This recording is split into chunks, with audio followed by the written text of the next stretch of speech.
Hey everyone, welcome back. Today we're doing a deep dive on something that affects us all, whether we realize it or not, business These cycles. cycles, they're like the heartbeat of the economy, right? Exactly.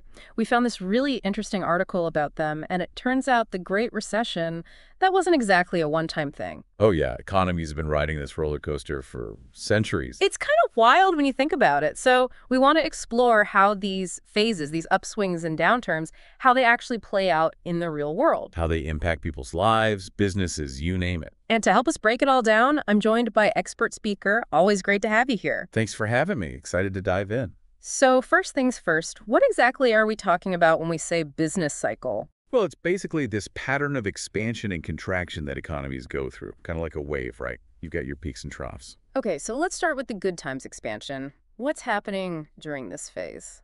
Things are generally on the upswing. The economy is growing, businesses are hiring, wages are increasing. Mm-hmm. That feeling when you see help wanted signs everywhere you go, that's expansion. It's like that feeling of possibility in the air, right? Absolutely. Mm. And people are spending more, investing more. It's a really dynamic time.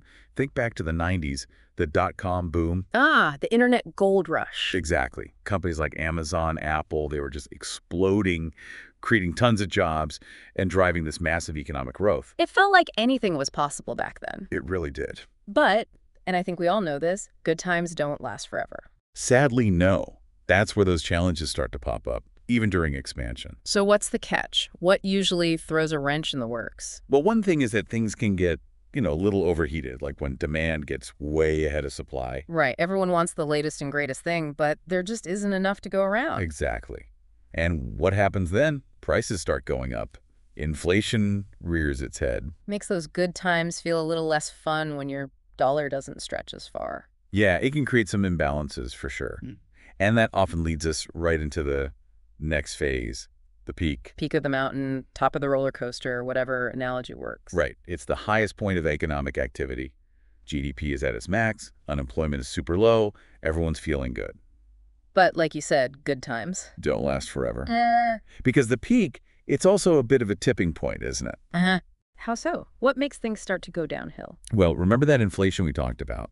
It can get pretty intense at the peak. People might start making riskier investments, thinking the good times will just roll on forever. That fear of missing out mentality. Precisely. And this is often where we see asset bubbles forming. Bubbles, like housing bubbles. Exactly. Think back to the mid-2000s. Housing prices were going through the roof. Everyone thought it would last forever. But those prices were way out of line with the actual value of those homes. And we all know what happened next. Boom. Bubble bursts. Yeah. And that brings us to, The dreaded contraction. yep, the party's over. Demand starts to fall, businesses cut back on production, and you start seeing those for sale signs popping up more and more. And those help wanted signs. Yeah, not so much anymore. Layoffs start happening, unemployment goes up. It can be a really tough time for a lot of people. Definitely. And this is where it's important to understand the difference between a contraction and a full-blown recession, right? At 100%. A contraction is more like a dip in the road, a bit jarring, but you recover pretty quickly. A recession, on the other hand. That's a whole different beast. It's like hitting a massive pothole, a prolonged decline that affects the entire economy. Okay, so recession is like contraction's scarier older sibling. Got it. Exactly. And unfortunately, recessions are just part of this cycle too. So even when things are at their worst, there's got to be light at the end of the tunnel, right? Yeah. So there's got to be a point where things start looking up again. Right. Exactly. And that's where the trough comes in. It's the bottom of the cycle, that moment when the economy hits its lowest point. Sounds kind of scary. It can be a rough time. You see, like, GDP's at its lowest, unemployment's high. Nobody's really feeling optimistic about the future. Businesses must really struggle during this phase. Absolutely. They're often forced to make some tough decisions, restructuring, adapting, just to stay afloat. So what turns things around? How do we climb out of the trough? Well, that's the interesting thing about the trough. It's not just the lowest point. It's also the turning point. Like, imagine a seed planted in the ground. It's got to go through that darkness before it can sprout and grow. Okay, I see what you mean. It's like a reset for the economy, a chance to rebuild. Exactly. New opportunities emerge, businesses find ways to innovate, and slowly but surely, the economy starts to recover. So it's not all doom and gloom. Not at all. In fact, some industries even thrive during recessions. Think discount retailers. People looking for bargains. Exactly. Yeah.